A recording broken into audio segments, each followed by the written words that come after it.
আপনি যেই নেতার পক্ষ হয়ে আমাকে গালি দেন, ওই নেতার মেয়ের বিয়েতে আপনি দাওয়াত পাবেন না।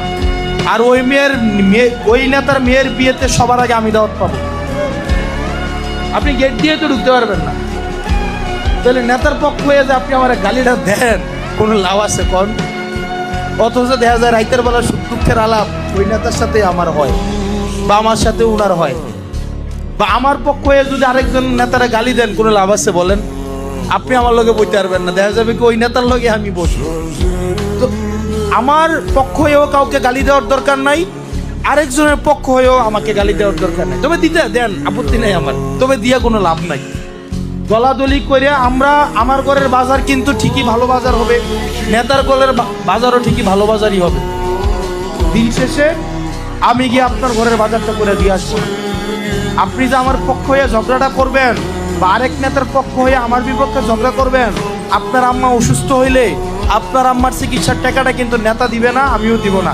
আপনার নিজে কর্ম করে ওষুধটা কিনতে হবে।